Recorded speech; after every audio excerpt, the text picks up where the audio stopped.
The sun never seemed to rise the way it used to. Instead, it slid sluggishly over a horizon veiled in haze, casting a pale glow across the wasteland. In the scattered settlements that broke the monotony of endless wreckage and dust, the only real sign of industry were the faint lights flickering through window slits and the occasional plumes of energy discharge snaking into the sky. Life had grown cold, harsh, and unforgiving in the centuries since the collapse. As resources dwindled and the toxins in the atmosphere grew more dangerous, humans adapted the only way they knew how, by enhancing fragile flesh with resilient machinery. The biomechanical suits were more than just armor. They merged seamlessly into the very essence of a person, forging a union of metal and muscle. Nowhere was this transformation more apparent than in Vega Bastion, a rusted fortress perched amid cracked earth. Once rumored to be a thriving bioengineering hub, it now stood as a last sanctuary for those who sought a precarious security. The city's founders had perfected a technique to fuse organic nerves with conductive lines of metal, creating suits that functioned as extensions, or perhaps replacements, for the human body. Over the years, the procedure became more than simply a means to survive. It turned into an identity. Ren braced against the wind, adjusting a tinted visor built directly into his suit's cranial interface. Standing on a catwalk high above the perimeter of Vega Bastion, he surveyed the endless plains of wreckage. In the distance, jagged silhouettes of twisted metal and collapsed structures stretched for miles. The catwalk rattled with the wind, each gust sending tremors through the steel beams. Ren inhaled deeply, the rhythmic hiss of oxygen regulators softly echoing in his ears. He remembered a time, albeit faintly, when he could breathe air without mechanical intervention. But that memory was quickly overshadowed by the knowledge that his lungs would fail under the current conditions, if not for the filtration systems embedded in his suit. Life, however precarious, persisted here. Towers of solar arrays harnessed the sun's feeble rays, powering the filtration and cooling systems that kept the settlement alive. The city's main population lived deep within the labyrinth of chambers, bunkers, and ramparts, venturing topside only in the protective shells of their suits to gather salvage remnants. Everything from scrap metal to old data cores could be recycled, melted down, and repurposed. Every occupant in Vega Bastion bore some mechanical augmentation, though some had fused themselves to such an extent that removing their suits would be tantamount to removing their limbs or hearts. As Ren made his patrol, he caught sight of a figure approaching across the horizon. The advanced optics within his visor zoomed in, revealing a broad-shouldered traveler wearing a suit streaked with scorch marks and dried mud. Even from the distance, Ren recognized that particular style of plating, the sign of a scavenger who ventured into the fringes, well beyond where most dared to tread. Nudging the communicator integrated in his throat, Rin spoke softly into it. "There's someone approaching from the north gate," he said, voice crackling. "Suit marked with deep plating. Possibly a traveler or a returning scout." There was no immediate reply, but a few seconds later, a subtle hum from his subcutaneous earpiece confirmed that the gate sentries had received his report. Content, Ren pivoted away from the catwalk and descended a staircase into the fortress. The thick air dulled his mood, but even that felt normal now. He navigated an enclosed corridor, lit by intermittent neon strips overhead. Echoes of footsteps reverberated in the steel halls. There was a tang of electrical discharge, likely from the corridor's proximity to the battery banks, and the persistent hum of generator lines running along the ceiling formed the city's baseline tone. Following the labyrinth of hallways, Ren arrived at the healing chambers. People often sought these spaces after returning from the wastelands, battered and bruised. Despite the suits, hazards out there, chemical storms, roving bands of exiles, or the invisible radiation belts, cooled whittle away at both metal and flesh. Inside, metal pods lined the walls, each large enough to hold a person. Medics roamed from one occupant to the next, hooking them up to scanning equipment and intravenous lines that pumped specialized fluids into the half-living, half-mechanical bodies. He approached the chief medic, a tall man named Quell, whose right arm had been replaced by a segmented mechanical prototype. Tubes throbbed under the transparent plating, as though a vestigial circulatory system coursed through them. Ren nodded respectfully. "Have you heard?" "A traveler's approaching," he said. Quell glanced toward a shimmer of data on a display monitor. "Yes, I got the alert. I have a feeling this might be one of the outer rovers, maybe Tyrus. He's been out longer than expected." He paused, peering at Wren. If it's indeed Tyrus, he's traveled deep. Could have found something worth more than scrap. Wren's eyes narrowed. Tyrus was a name he rarely heard, but it was always spoken in reverence. Allegedly, Tyrus was one of the first to test the advanced suits that integrated more than just mechanical plating. Rumor claimed Tyrus's bones had been augmented with an experimental alloy, turning him into a walking proof of concept.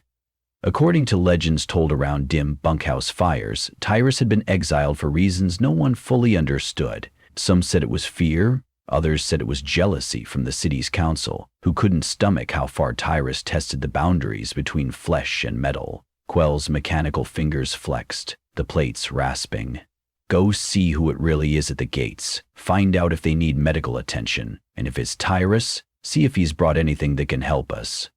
Wren nodded and made his way to the main courtyard. Walking along the corridor, he passed a handful of children whose eyes were filled with guarded curiosity. They played with mechanical contraptions pieced together from leftover gears and small motor drives. In a place where every hour might be your last, it surprised him to see glimpses of everyday life. He experienced a pang of longing. He remembered playing with bright plastic toys once, now broken relics of a lost age. Upon stepping into the courtyard, the overhead dome parted to reveal the murky sky. Though sunlight outside often looked pale, within the fortress it had a near greenish cast, refracted by protective layers above. Guards lined the walls, all clad in various suits that whispered softly as servo motors shifted with each movement. The wide metal plates of the main gates ground open, revealing the traveler. Indeed, the tall figure trudging forward was Tyrus. His suit was battered, swaths of metal plating scorched black, hydraulic joints stiff with congealed dust. Scars along the suit's chest plate indicated more than just radiation storms. Tyrus had likely fought off a swarm of marauders or some feral creatures of the wasteland, yet Tyrus walked with a resolute steadiness, as though unstoppable. Guards warily aimed their rifles, long barrels augmented with battery cells, waiting for a sign that Tyrus meant harm. But Tyrus simply raised a left arm in a gesture that, in a kinder era, might have been a friendly wave. The other hand clutched a large sealed container, cylindrical and about the length of his forearm, with blinking indicator lights around its rim. Whatever it held was important enough to justify Tyrus's perilous journey. Wren was the first to greet him. "By the storms, you look like you walked through a thermonuclear meltdown," he said. His voice shook with uncertainty, though he tried to keep it light. "You need the healing chambers?" Tyrus lifted his visor, revealing a pale face accentuated by subdermal lines that glowed faintly with a teal luminescence. "I'll survive," came his low voice, "but the systems in my suit need resync. I was losing neural connectivity on the final leg back."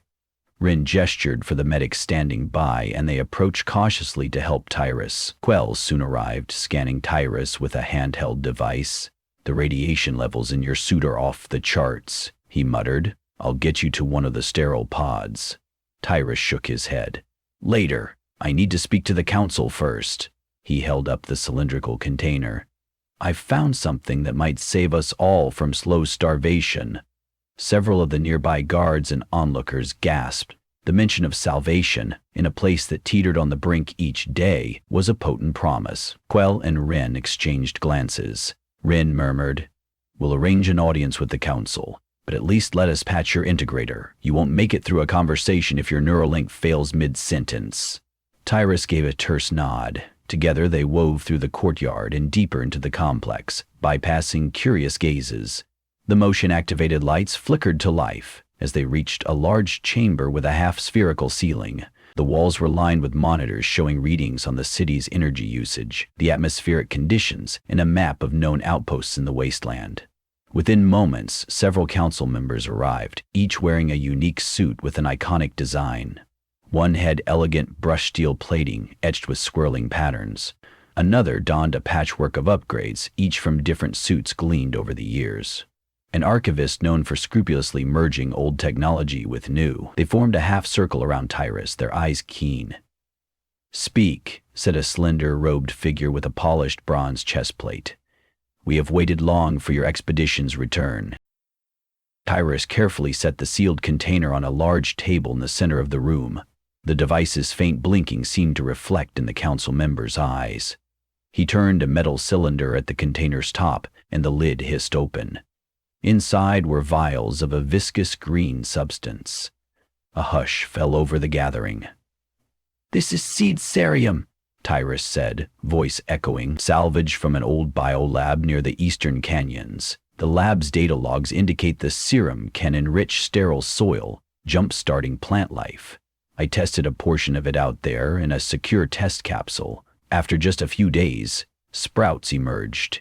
He paused, letting the news settle. If we replicate this serum and treat even a small patch of land, we might be able to grow stable crops for the first time in decades. Crops that can nourish us without sifting through irradiated husks or relying on genetic synthetic rations alone. We can end the slow starvation that hovers over this fortress. An excited murmur rippled among the council. Hopes soared. But the robed figure hesitated. "And what is it you require for us to replicate this?" Tyrus pressed a hidden button on his suit's gauntlet. A screen flickered to life, projecting diagrams in 3 dimensions. "The lab is too unstable to serve as a direct facility, but we can rebuild a fraction of it here, with a specialized rig that harnesses the suit's neural networks to supply high-speed computations for the gene synthesis software. We can produce more seed cerium. However, it can't be done with our current technology alone. We need the Theocore." A collective intake of breath swept the chamber. The Theta Core was rumored to be an advanced AI module, sealed away in the ruins of the old city, an area so saturated with radiation storms that it had become suicidal to venture there. The old city was also rumored to be inhabited by feral androids, once designed to protect the crumbling metropolis, but now twisted by centuries of malfunction and corruption. One of the council members asked, "Are you certain the Theta Core even exists?" Iris's eyes flickered with the teal luminescence. "I found references to it in the same data logs that led me to the serum. The old documents detail a facility where advanced AI was used to expedite genetic research. The Theta Core would still be there if it wasn't destroyed. If we can bring the core back here, we can integrate it with our suit's biomechanical networks to expedite the replication process." Another wave of murmurs. Some on the council looked terrified, others inspired. The robed figure gestured to Quell. "Chief Medic, how feasible is such an integration?" Quell dipped his head. "In principle, it is possible to connect an AI core to a neural web, but the risk is high. If the AI is corrupted or compromised, it could infect our entire population's suits." Ren, who stood quietly near Tyrus, felt a knot tightening in his stomach. Venturing to the old city was beyond dangerous. Few who had tried ever returned. Yet the stolen glimmer of ambition in the eyes of the council members spoke louder than any caution. With the promise of new life, new growth, and a stable food supply, it was more than a desperation. It was hope incarnate. Finally, the robed figure nodded solemnly. "We will prepare a mission to retrieve the Theta Core. Tyrus, you have brought us the blueprint for salvation. Now we must see if we can claim it." The next day, Ren found himself standing outside Vega Bastion's gates, checking the readouts on his biomechanical suit. The neural link that allowed him to feel each servo's movement felt too intimate, as though he were living in an extra layer of skin made of titanium. He was part of a team of 6. Tyrus led them, joined by Quell, an experienced technician named Jin, and 2 security troopers. Rivette, they carried pouches of survival gear, radiation filters, and a few prototypes that Quell insisted might help them retrieve the core without direct contact, though no one fully trusted that measure to keep them safe from AI corruption. As they set off into the wasteland, the fortress shrank behind them. The day's light was pale and cold, the sky laced with a crackling dryness that made the hairs on the back of Ren's neck stand on end. After hours of travel, they reached a region of shattered highways and skeletal skyscrapers. Twisted metal frames rose from the earth like broken ribs of some giant beast. The ground here was pockmarked by craters, a testament to ancient bombardments, or possibly meltdown blasts from experimental weapons. Tyrus guided them based on a digitally stored map in his suit's memory. Occasionally, they encountered the remains of old convoys, rusted vehicles half buried in sand and debris. Once, a band of scavengers emerged from behind a rubble heap, but upon seeing Tyrus's formidable group, they scattered. Another time, a swarm of mutated rodents with teeth sharper than steel scurried across their path, but the group used short-range energy pulses from their suits to ward them off. Amid these peculiar encounters, the old city drew closer.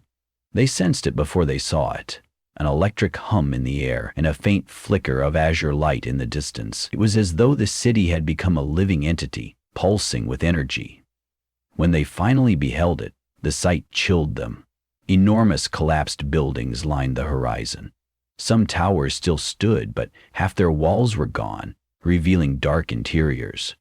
Electrical surges occasionally danced along broken power lines, forming sparks like ghostly phosphorescence.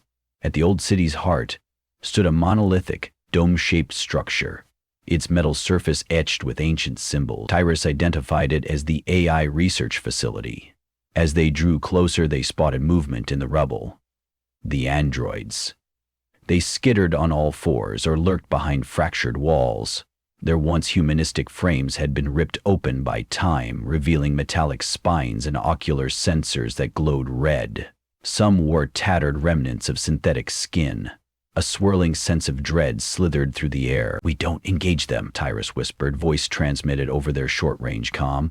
"We head straight for the dome. I know an access route from the data logs." But the androids had keen senses. The group's mechanical suits emitted subtle energy signatures. Scores of glowing eyes fixated on them. Within moments, the air surged with an eerie screech as the androids emerged from the shadowy corners like feral predators. Quell barked a warning, and the team tightened formation, brandishing plasma rifles integrated into their left arms. Ren felt the pulse of fear intensify inside him. His reflexes, guided by the biomechanical suit, kicked into gear. He fired quick bursts of sizzling blue plasma at the androids as they charged. Sparks of metal fragments flew with each impact. Several androids collapsed in spasms, but more advanced relentlessly, crawling over the wreckage with disturbingly organic speed. The air filled with the smell of scalded circuitry and scorched metal. "Move!" Tyrus shouted. "We can't hold them all off here." With that command, they advanced in a wedge formation. Quell unleashed a radial discharge that crackled in an arc, disabling some of the closest androids. The troopers provided covering fire. They raced past shattered corners, ducked beneath fallen support beams, their suits propelling them with augmented leaps whenever lumps of debris blocked the way. The androids shrieked, a haunting chorus that resonated through the hollowed city. Ren's heartbeat thumped in his ears, the synergy of adrenaline and the suit's neural impulses pushing him to react faster than he ever could on his own. They reached a maintenance door at the side of the dome. Tyrus slammed a coded override into a control panel, and the thick metal door groaned open. The group dashed inside, sealing it shut behind them with an emergency lock. Outside, the android's clawed limbs scraped at the door and battered against it, but the Sentry's old alloy held. Within, the corridor was nearly pitch black, yet the suits instantly adjusted. Visor lights illuminating the path. The walls glistened with condensation, and cables hung like vines from the ceiling. A stale metallic odor lingered, reminding Ren of a machine's final exhale. The deeper they traveled, the more they sensed a persistent hum, as though the facility was still powered by ancient reactors that refused to die. At last, they arrived in a large circular chamber. Towering computer banks lined the walls, arcs of static electricity flickering here and there. In the center rested a massive cylindrical apparatus that hummed with energy. It stood about 9 feet tall, covered in luminous rods that pulsated in shifting patterns of light. A single console jutted out from its base. Tyrus breathed, the Theta Core. Awe and caution laced his voice. He approached the console, plugging a specialized cable from his suit into a port. "I'll attempt a direct link. Quell, watch my vitals. If something goes wrong, cut me off immediately." Quell nodded, eyes glued to his monitors. "Understood." As Tyrus established the connection, the chamber's lighting pulsed, and digital readouts sprang to life on ancient display. The hum grew more intense. Everyone braced for an onslaught of data. Rin could see images flicker across the monitors. Schematics for advanced genetics labs, incomplete logs about citywide control systems, references to protocol overrides. Tyrus's face contorted with concentration, his neural pathways engaged in a silent conversation with the archaic AI. Then, abruptly, the overhead lights flashed red, alarms blared. A synthesized voice, glitching and rasping from disuse, echoed through the chamber. Defend. System. Unauthorized. Infiltration. Begin purge.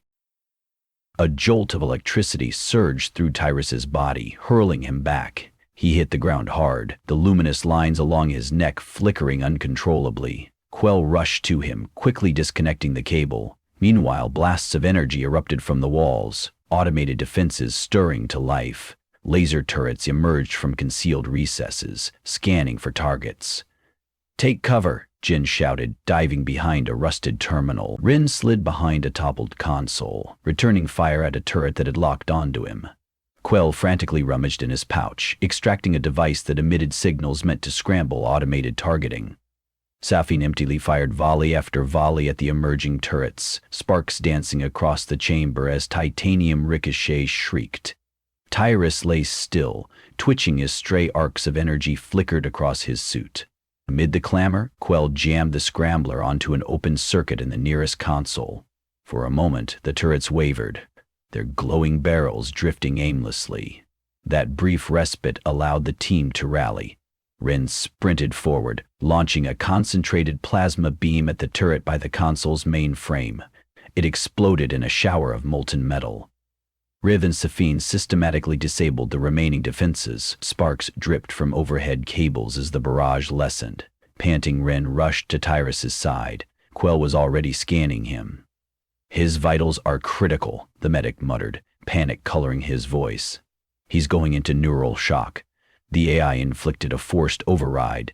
It might have tried to rewrite portions of his neural net. Jin peered at the console. "Is there any chance we can still extract the Theta Core without Tyrus's direct link?" Quell looked torn. "We can salvage the physical core module, but it might be corrupted. Our best shot is to physically remove it from the system and reconnect it in Vega Bastion under controlled conditions." Another volley of pounding came from behind the main entrance. The androids, likely alerted by the security measures, had regrouped and found an alternate route. Their metallic shrieks ricocheted through the corridors. "We're running out of time," Rin said. "Jen, can you physically remove the core?" Jen nodded, removing a portable cutting tool from his belt. "I'll need 5 minutes. Cover me." The group formed a defensive perimeter around the chamber, as Jen began cutting away the metal supports around the central cylinder. The androids soon poured in through a side corridor. Their red eyes glowed in the darkness, and a barrage of staccato mechanical clicks announced their approach. Safin hurled an electrified grenade which detonated in a spectacular arc of sparks, disabling a portion of the wave. Another group advanced from the opposite corridor, forcing the small team to pivot. In the chaos, the only constant sound was the high-pitched whir of Jin's cutting tool. Ren felt a surge of fear spike his heart, but the neural synergy of his suit guided each move with uncanny precision. He thundered shot after shot at the oncoming androids, aiming for the exposed wiring in their midsections. He glimpsed Quell kneeling over Tyrus, hooking him up to a portable life support pack. Tyrus stirred, letting out a ragged breath. "Almost there," Jin shouted over the din. Sparks erupted as the final piece of metal hissed away.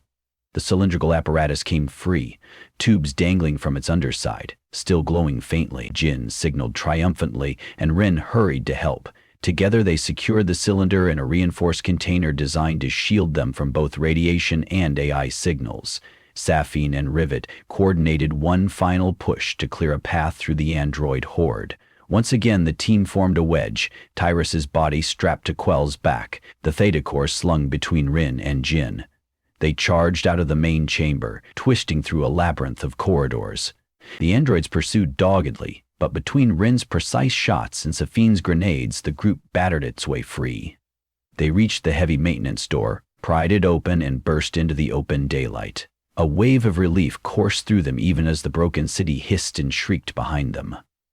They managed to outmaneuver the androids in the chaos outside, slipping away from the dome's perimeter and heading back into the wasteland. Hours blurred together in a haze of dust storms, caution, and the fading adrenaline rush.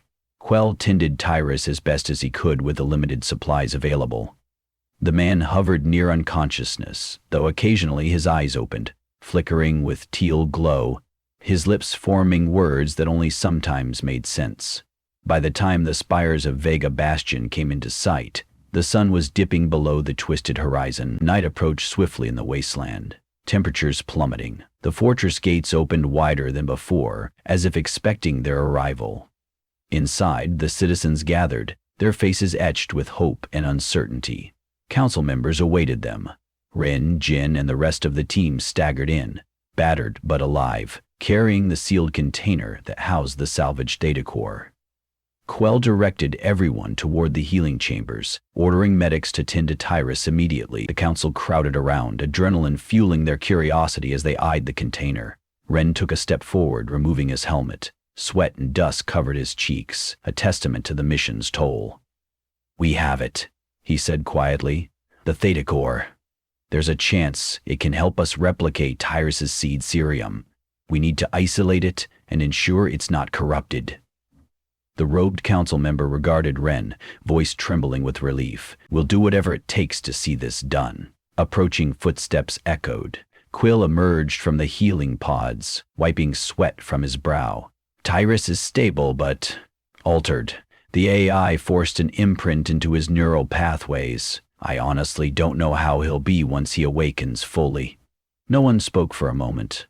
They all understood the cost Tyrus had paid, and might still be paying, but beyond that cost lay the promise of a future where the land, once more, could be made fertile, and where reliance on disposable mechanical scraps might gradually give way to something else, something alive and lasting. Slowly, members of the council and city dwellers formed a solemn circle around the container holding the Theta Core. Ren stood among them, heart pounding. He remembered the gloom of the wasteland, the rancid taste of sand on his lips, the desperate skirmishes against foes both living and mechanical. He remembered how bleak life had felt before Tyrus returned. Now, with this precarious synergy of man and machine, of AI and organic life, they stood poised on the edge of something extraordinary. It would not be simple. The fortress was perched within an unforgiving environment, and behind the promise of new plowed soil lay the dangers of advanced technology integrated into their very minds. Yet a sense of possibility shimmered in every eye. For the first time in generations, they could conceive of fields of green, of harvests that might feed them without stripping away another piece of their humanity. And perhaps in building that new world, they would also discover a new balance, an evolution of the human spirit melding seamlessly with the unyielding resilience of machine. In the hush that followed, Rin found himself gazing at his gloved hands. Behind the reinforcing plates, behind the wires fused to his bones, a faint tremor of excitement coursed. The future felt as raw and boundless as the dust-laden wind. Everyone shared the same hope, that, in this synergy of flesh and steel, they might reclaim not just survival, but a renewed promise of what life could be, out here where the sun seldom rose in the same light as before. And as the final flickers of daylight died beyond the fortress walls, they held on to that hope with biomechanical strength, and underneath it, beating human hearts.